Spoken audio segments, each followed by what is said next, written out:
Hello everyone, कैसे हैं आप सब। So this is your educator Trishika और आज हमारी पायनियर सीरीज़ में बायोलॉजी की डे 1 क्लास है जिसमें हम पढ़ने जा रहे हैं cell cycle and cell division. अच्छा, सबसे पहली चीज़ ये है कि अगर आप में से किसी बच्चे को सेल के बारे में नहीं पता है कि सेल में कौन सी चीज़ कहाँ पे रहती है, सेल ऑर्गेनेल्स का क्या काम होता है, ओके, तो मैं आपको पहले उसका इंट्रोडक्शन दिलवाऊंगी। क्यों? क्योंकि 9th क्लास तो मज़े मज़े में निकल गया, लेकिन 10th क्लास में वो टॉपिक्स आपके काम आने हैं, ओके, इस चैप्टर में। सबसे पहले हम देखते हैं कि क्या क्या चीज़ें होती हैं। सबसे पहले देखिए कि क्या होता है। जो सेल होता है, जब बहुत सारे सेल्स कंबाइन करते हैं, सेल भैया एक स्ट्रक्चरल और फंक्शनल यूनिट होता है जो कि बहुत छोटा स्मॉलेस्ट पार्टिकल होता है, ओके। जब बहुत सारे सेल्स कंबाइन करते हैं तब क्या बनता है? एक टिश्यू बनता है। जब बहुत सारे टिश्यूज कंबाइन करते हैं तब क्या बनता है? एक ऑर्गेन बनता है। जब बहुत सारे ऑर्गेन्स कंबाइन करते हैं तब क्या बनता है? एक ऑर्गेन सिस्टम बनता है। जब बहुत सारे ऑर्गन सिस्टम, मतलब पूरा एक ऑर्गन सिस्टम कंबाइन करता है तब क्या बनाता है? जाके एक ऑर्गेनिज्म बनता है, ओके। अब उसमें से चाहे आप हो या कोई और जानवर आपके आसपास हो, वो क्या होगा? इसी कैटेगरी में आएगा, ओके। अब ये जो फॉर्मेशन हो रही है सेल से टिश्यू की, टिश्यू से ऑर्गन की, ये कैसे हो रही है? सोचो आप, सबसे पहले एक छोटा सा सेल था, उसी सेल में और सेल्स डेवलप हो गए तो क्या बन गया? वो टिश्यू बन गया। फिर उसमें और सेल्स आ गए तो क्या बन गया? वो ऑर्गन बन गया। यही तो हो रहा है। तो ये सेल्स आ कहाँ से रहे हैं? ये सेल्स जो हैं वो आ रहे हैं सेल डिवीजन से। यही जो एक सेल था ये और पार्ट्स में डिवाइड हुआ, फिर ये और पार्ट्स में डिवाइड हुए, ऐसे करते करते पूरा एक ऑर्गेनिज्म बनता है, ओके। तो ये बताने का आपको मेरा ये रीजन था, क्योंकि आपको समरी पता होगी क्यों होती है ये चीज, तो आपको समझने में बहुत ज्यादा आसानी होगी। चलिए, अब कुछ ऐसे टर्म्स हैं जो कि आपको जानना बहुत ज़्यादा ज़रूरी है इस चैप्टर में। सबसे पहली चीज़ आती है हमारी क्रोमोसोम्स, ओके। दूसरी चीज़ आती है हमारी डीएनए, ओके। फिर आता है हमारा सेंट्रोसोम, ओके। और क्या आता है? न्यूक्लियर मेम्ब्रेन,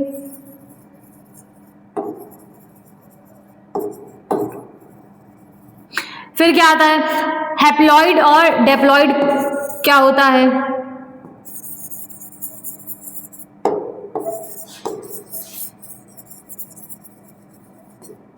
ओके,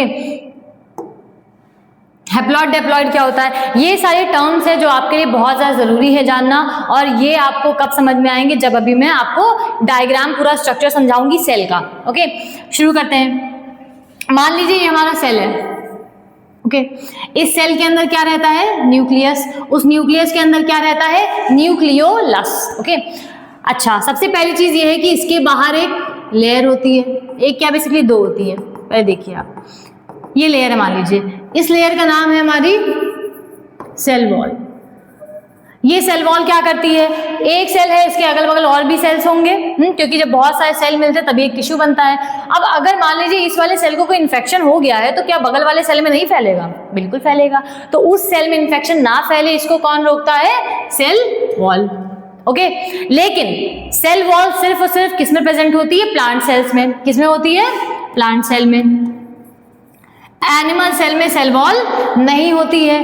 इसके लिए क्या होता है? लाइजोसोम होता है। लाइजोसोम होता है। लाइजोसोम को हम लोग सुसाइड बैग कहते हैं। ये क्या करता है? ये पूरे सेल को खुद ही डाइजेस्ट कर लेता है, ठीक है। ये खैर इस चैप्टर में नहीं आना है, मैंने आपको बताया सिर्फ, ठीक है। इसके बाहर एक लेयर आती है, उसको हम लोग क्या कहते हैं? Plasma membrane. क्या कहते हैं? Plasma membrane. प्लाज्मा मेम्ब्रेन क्या करता है? Plasma membrane is selectively permeable in nature. मतलब सिर्फ जो चीज आपके सेल के लिए जरूरी है या रिक्वायर्ड है वही चीज आपकी बॉडी लेती है, बाकी चीजें आपकी बॉडी के अंदर वो एंटर करने नहीं देती है। तो इसको कौन रेगुलेट करता है? हमारा प्लाज्मा मेम्ब्रेन। अच्छा, ये तो हमारे सेल की बाहर की लेयर्स थी। ऐसे ही एक लेयर होती है जो कि हमारी प्रेजेंट होती है इस एरिया में, न्यूक्लियस के बाहर। कहाँ प्रेजेंट होती है? न्यूक्लियस के बाहर। इसको हम लोग क्या कहते हैं? Nuclear envelope. एनवेलप क्या होता है? लिफाफा होता है। शादी में जाते हैं ना लिखवाने के लिए व्यवहार, तो उसमें वो लिफाफे में डाल के देते हैं। तो एनवेलप क्या होता है? लिफाफा। तो ये जो न्यूक्लियस होता है एक लिफाफे के अंदर बंद रहता है, बेसिकली लेयर होती है इसके बाहर, उसको हम लोग क्या कहते हैं? Nuclear envelope. ठीक है, ये हम क्यों बता रहे हैं? क्योंकि अभी जब आप सेल डिवीजन पढ़ेंगे, माइटोसिस मियोसिस, तो उसमें आपसे हम डायरेक्टली ये बोलेंगे कि न्यूक्लियर एनवेलप डिसअपियर्स, अपीयर्स, है ना, रीजनरेटिंग, ये सब कुछ बोलेंगे। तो आपको अगर यही नहीं पता होगा कि ये क्या होता है तो बिल्कुल भी आपको समझ ही नहीं आना है उसके आगे। ठीक है, उसके बाद आता है यहाँ पे इस वाले पोर्शन में ऐसे करके coiled thread like material present होता है। ओके, इसको हम लोग क्या कहते हैं? इसको हम लोग क्या कहते हैं? इसको हम लोग कहते हैं क्रोमैटिन रेटिकुलम। किसी किसी बुक में आपको क्रोमैटिन फाइबर दिया होता है, किसी किसी बुक में क्रोमैटिन रेटिकुलम दिया होता है। क्रोमैटिन रेटिकुलम या क्रोमैटिन फाइबर इसका नाम होता है। कह दो इसका यहाँ पे काम क्या है? क्रोमोसोम सुना है? क्रोमोसोम कहाँ से आता है? ये जो है यही बाद में हमारा क्या बन जाता है? क्रोमोसोम बन जाता है। जैसे कि मैं एक एग्जांपल देती हूँ। ओके, आप पतंग सबने उड़ाई होगी।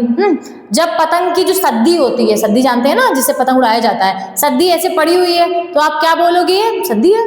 ठीक है, लेकिन अगर आपने, मम्मी ने डांटा है आपको और आपने उठाई सद्दी, जल्दी ऐसे करके हाथ में लपेट लेते हैं ना, ऐसे करके लपेट लिया है, तो वो ऐसे ऐसे करके जब लपेटा तो क्या बन जाता है? उसको क्या बोलते हैं? गुल्ला।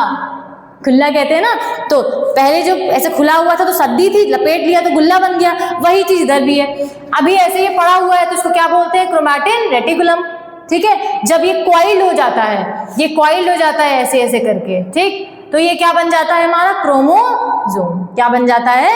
क्रोमोसोम बन जाता है। यही जो क्रोमोसोम है, यही क्या कंटेन करता है? हेरेडिटरी कैरेक्टर, मतलब जीन कंटेन करता है। क्या कंटेन करता है? जीन। ठीक है, और जब सेल डिवाइड करते हैं तो उसमें जीन का एक एसेंशियल रोल होता है। ओके, चलिए, ये था। यहाँ पे ग्राउंड सब्सटेंस होता है, इसको हम लोग क्या कहते हैं? साइटोप्लाज्म। कोई तो चीज होगी ना जो सेल को इस स्टेज में रखे हुए है, वरना अंदर कोई चीज नहीं होगी तो पिचक नहीं जाएगा सेल। ठीक है, तो इसके अंदर यहाँ पे क्या होता है? ग्राउंड सब्सटेंस होता है, इसका नाम क्या होता है? साइटोप्लाज्म। समझ आया? ये अंदर क्या था? ये था न्यूक्लियोलस। क्या था? न्यूक्लियोलस, जो सबसे छोटा वाला पोर्शन है। इतना ही था इस वाले, मतलब सेल में आपके लिए जानने के लिए जरूरी, जो कि आपके यहाँ आएगा। एक चीज बची है, मैं बताती हूँ। यहाँ पे भैया एक चीज होती है, उसको हम लोग क्या कहते हैं? सेंट्रोजोम। ठीक, सेंट्रोजोम्स क्या करते हैं? सेंट्रोजोम को मैं बताती हूँ, जैसे कि मान लीजिए ये, ठीक है, ये इसको मैंने कंपेयर कर लिया एक मोटे वाले केबल वाला जो तार आता है आपके घर में, काला काला सा होता है, ठीक है, वो मैंने ये इसको वो कंसिडर कर लिया है। अब इसके अगर आप ऊपर की जो ब्लैक वाली लेयर है इसको निकालोगे तो इसके अंदर आपको क्या मिलेगा? कॉपर वायर्स मिलेंगे ना। तो जो इसके अंदर मान लीजिए कॉपर वायर्स मुझे मिले हैं, वो क्या होते हैं? सेंट्रियोल। क्या है वो? सेंट्रियोल। और उसके बाहर ये जो ब्लैक की जो लेयर है, इसको आप क्या बोलोगे? सेंट्रोस्फीयर। क्या बोलोगे? सेंट्रोस्फीयर। और ये पूरा ये क्या होगा? मान लीजिए केबल है, ठीक है, तो ये पूरा केबल क्या होगा? सेंट्रोजोम। समझ आया मैंने क्यों बताया सेंट्रियोल? क्योंकि जब अभी आप सेल डिवीजन पढ़ेंगे, माइटोसिस मियोसिस, उसमें आप अभी एस्टर की फॉर्मेशन, स्पिंडल फाइबर की फॉर्मेशन देखेंगे, उसमें सेंट्रियोल होता है। ठीक है, सेंट्रियोल हमारे स्पिंडल जनरेशन में हेल्प करता है। वो सब बात की बात है, मैं बताऊंगी, अभी फिलहाल जितना समझा रही हूँ उतना समझो आप। ठीक है, तो जो हमारा ये है सेंट्रोजोम, इसी के अंदर हमारे वही जो मैंने बताया ना कॉपर के वायर्स होते हैं जैसे, बिल्कुल वैसे ही उसी के अंदर सेंट्रियोल प्रेजेंट होते हैं, और पूरा साथ में क्या बोला जाता है? सेंट्रोजोम। तो ये हमारा क्या करता है सेंट्रोजोम? ये भैया जैसे कि मान लीजिए जब सेल डिवाइड होता है, ठीक है, तो जो पेरेंट सेल है उसके पास तो प्रॉपर न्यूट्रिएंट भी है, माइटोकॉन्ड्रिया, हर एक चीज डेवलप्ड है, लेकिन जो डॉटर सेल बन रहा है क्या उसके पास अभी है? कुछ भी नहीं है। तो उसको वो तब तक के लिए क्या करता है? न्यूट्रिएंट सप्लाई करने का काम करता है। समझ आया? तो ये क्या करता है? तब तक के लिए छोटे वाले डॉटर सेल्स प्रोड्यूस होंगे, उनकी हेल्प करता है। क्लियर? चलिए, ये हो गया। अब आता है हैप्लॉइड और डिप्लॉइड क्या होता है। ठीक, हैप्लॉइड डिप्लॉइड क्या होता है? आपने सुना होगा N और 2N, N और 2N। देखो, डाई मतलब 2 होता है, डाई मतलब क्या होता है? 2 होता है। तो डिप्लॉइड मतलब होता है 2N नंबर ऑफ क्रोमोसोम्स। क्या होता है? 2N number of chromosomes. और हैप्लॉइड क्या होता है? N number of chromosomes. अच्छा, ये N 2N क्या है? आपने सुना होगा ह्यूमन बॉडी में 23 पेयर ऑफ क्रोमोसोम होते हैं ना। अच्छा, चप्पल लेने जाते हो तो ये थोड़ा ना कहते हो भैया एक चप्पल दे दो, कहते हो क्या भैया एक चप्पल दे दो, है ना? नहीं ना, वो आपको पेयर में स्लीपर दिखाते हैं, ठीक है? तो वो पेयर में क्यों है? अच्छा, मान लीजिए आपने अपने किसी आपका बर्थडे था, आपने इन्विटेशन दिया है अपने 10 दोस्तों को, बाहर आपके गेट पे स्लीपर्स कितने पड़े होंगे? 20, ठीक है? लेकिन पेयर तो वो 10 ही है, क्योंकि एक आदमी 2 चप्पल पहनता है ना? वैसे ही इसमें भी होता है, ह्यूमन बॉडी में 23 पेयर ऑफ क्रोमोसोम होते हैं, ठीक? तो मतलब टोटल कितने हुए? 23 इंटू 2, ठीक, जिसको हम लोग क्या कहते हैं, मतलब टोटल कितने होते हैं? 46। अब इसमें एक और चीज आपकी जानने वाली है, एलोसोम और ऑटोसोम क्या होते हैं, समझ लीजिए। देखिए बोर्ड्स में आ जाता है कभी कभी इससे क्वेश्चन, ओके? चलिए देखिए, ये अब इसमें से ये जो हमारा 23 पेयर होता है, इसमें से 22 पेयर जो है ये अलग होता है और 1 पेयर जो है ये अलग होता है। तो अलग क्यों होता है? ये जो 22 पेयर्स है ना, ये बताता है कि किसी इंसान का हेयर कलर कैसा होना है, स्किन टोन कैसा होना, मतलब बाकी के सारे फैक्टर्स कौन डील करता है? ये 22 पेयर्स। इनको हम लोग क्या कहते हैं? ऑटोसोम। कलर चेंज कर लेना वरना आप लोग को दिखाई नहीं देगा। हाँ, क्या कहते हैं इसको हम लोग? ऑटोसोम। समझ आया? और ये जो हमारा 1 पेयर है, ये इसको हम लोग क्या कहते हैं? एलोसोम। क्या कहते हैं? एलोसोम। एलोसोम का काम क्या होता है? एलोसोम हेल्प करता है to determine the sex of an individual. मतलब कोई आदमी है, मतलब जो ऑर्गेनिज्म है वो मेल है कि फीमेल है, इस चीज को कौन बताते हैं? ये एलोसोम्स बताते हैं। क्लियर? समझ आया इतना? ओके। तो ये मैंने क्यों बताया, क्योंकि आपके यहाँ पे एग्जाम्स में, बोर्ड्स वगैरह में भी क्वेश्चन आता है, लास्ट ईयर आया था, आई गेस आया था, ठीक है? बच्चे कंफ्यूज हो जाते हैं। क्वेश्चन वो कैसे पूछते हैं? उन्होंने पूछा कि एक इंसान है, उसकी बॉडी में हेयर कलर वगैरह वाला जो फैक्टर है ये किस चीज से, मतलब उनको कौन सा इनमें से देखेगा, ठीक है? तो बच्चों ने लिख के आया कि ये 23 पेयर्स, बच्चे ये लिख के आए थे, ऑप्शन में भी था, जबकि लिखना क्या था वहां पे? 22 पेयर्स। समझ आया? इतना था। ये हमारी बेसिक चीजें थी जो कि हमारे इस चैप्टर में काम आने वाली है। अब हम शुरू करते हैं हमारा चैप्टर।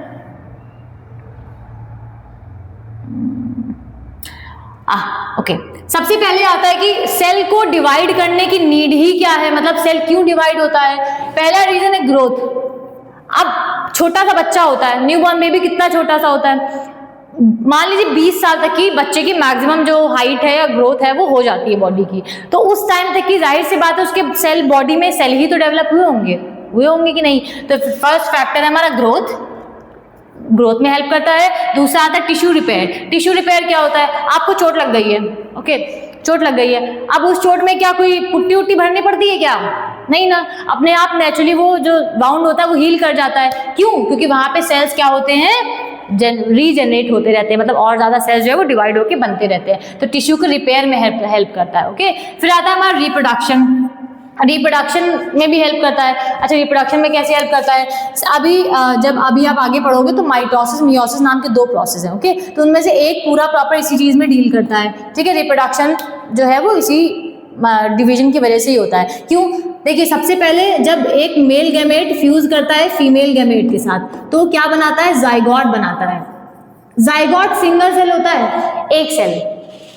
अब उस एक सेल से पूरा एक जीता जागता इंसान बन रहा है, तो नए सेल भी तो जनरेट हो ही रहे होंगे ना।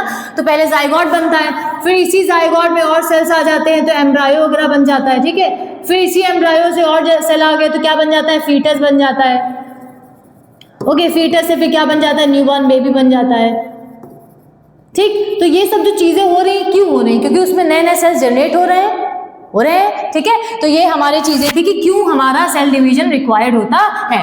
अब उसके बाद आता है आपके पढ़ने के, अब मैं एक चीज बताती हूँ आपको। जैसे कि एक सेल अभी भी टूटा है, ये था हमारा बड़ा सा एक सेल, और ये सेल जो है वो डॉटर सेल्स में टूट गया है, ठीक है। अब ये जो डॉटर सेल्स हैं अभी तो ये इमैच्योर है ना, तो ये ऐसा तो नहीं है कि तुरंत खुद भी डिवाइड हुए, तुरंत 2 और बना दिए, पॉसिबल नहीं है।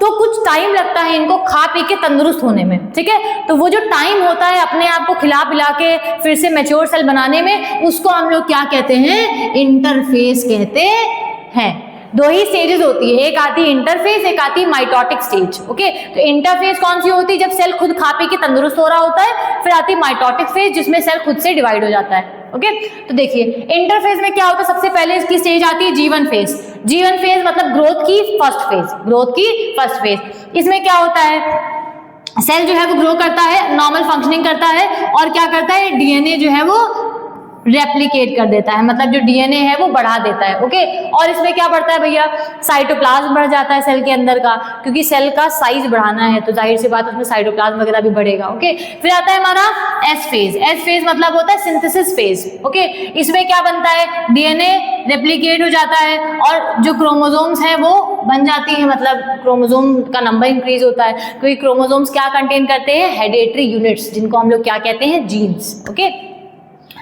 फिर आता है इसमें भैया प्रोटीन वगैरह भी बनता है, क्योंकि प्रोटीन इसेंशियल होता है सेल की ग्रोथ के लिए। फिर आता है फाइनल फेज जिसको हम लोग G2 फेज कहते हैं। देखिए पहले हुआ था फॉर्मेशन, मतलब अच्छा खासा सेल जो है ग्रोथ कर चुका था G1 फेज में।